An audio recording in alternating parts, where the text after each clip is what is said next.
എക്സസൈസിനോ ആരോഗ്യപരമായ ഏതെങ്കിലും നിലക്കുള്ള ഗുണപരമായ വിനോദങ്ങൾക്കോ നമ്മളാരും എതിരല്ല. പക്ഷേ ആണും പെണ്ണും ടീച്ചർമാരും സ്വന്തം ശരീരം കുലുക്കിയാടി മറ്റുള്ളവരുടെ മുമ്പിൽ ഇത്തരത്തിൽ പ്രത്യക്ഷപ്പെടുന്നതിൽ തകർന്നു പോകുന്ന ഒരു ധാർമ്മികത തീർച്ചയായിട്ടുമുണ്ട്.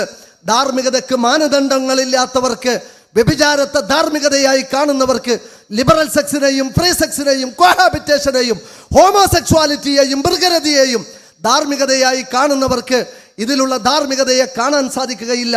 മറിച്ച് ശരീരം മുതിർന്ന പെൺകുട്ടികൾ കാമക്കഴുക കണ്ണുകളുമായി ഊരുചുറ്റുന്ന കാമദാഹത്തോടുകൂടി സമൂഹത്തിൽ ജീവിക്കുന്ന ആളുകളിൽ നിന്ന് അവരുടെ മുമ്പിൽ പോയി ചാടുമ്പോൾ അത് അവരുടെ സുരക്ഷയെ ബാധിക്കുന്ന പ്രശ്നമാണ് എന്നത് തീർച്ചയായും ധാർമ്മികതയുടെ മാനദണ്ഡം വെച്ചുകൊണ്ട് നമുക്ക് പറയാൻ സാധിക്കും.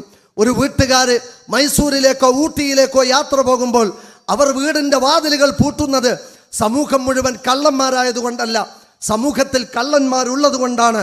പലപ്പോഴും തൻ്റെ മുമ്പിലിരിക്കുന്ന പെൺകുട്ടിയെ നോക്കി ബസ്സിലിരുന്ന് പരസ്യമായി മാസ്റ്റർബേഷൻ നടത്തുമാറ് ലൈംഗികതയ്ക്ക് വികാരത്തിന് അടിമപ്പെട്ടു പോയ ആളുകൾ സമൂഹത്തിലുണ്ട് എന്നത് നമുക്കറിയാൻ സാധിക്കണം.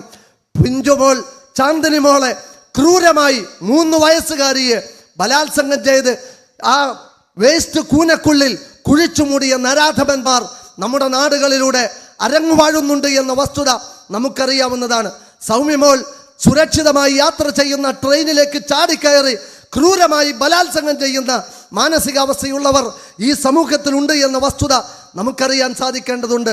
പിഞ്ചു പൈതങ്ങളെ, ചോര മുലപ്പാലിൻ്റെ മണം മാറാത്ത പൈതലുകളിൽ പോലും ഇത്തരത്തിൽ കാമാസക്തിയിൽ സമീപിക്കുന്ന ആളുകൾക്ക് മുന്നിൽ അവർ കാണുന്ന പോൺ സൈറ്റുകളും അവരുടെ മനസ്സുകളിൽ സ്വാധീനം ചെലുത്തിയ അവസ്ഥകളെയും ഒന്നും പരിഗണിക്കാതെ, ഒരു സുരക്ഷയുമില്ലാതെ ആൺകുട്ടികളെയും പെൺകുട്ടികളെയും ഇടകലർത്തിയിരുത്തുകയും അവർക്ക് കൈപിടിച്ച് തൊട്ടുരസിച്ചും മുട്ടിയുരുമിയും ആടാനും പാടാനുമുള്ള സാഹചര്യങ്ങൾ ഒരുക്കി കൊടുത്താൽ ഇവിടെ അസീസ് സാഹിബ് സൂചിപ്പിച്ചതുപോലെ ധാർമ്മികതയുടെ പരിസരം മറന്ന് അധാർമികതയിലേക്ക് എടുത്തെറിയപ്പെടുന്ന ഒരു പ്രതിസന്ധിയിലേക്ക് സമൂഹം പോകുമെന്ന കാര്യത്തിൽ സംശയമില്ല.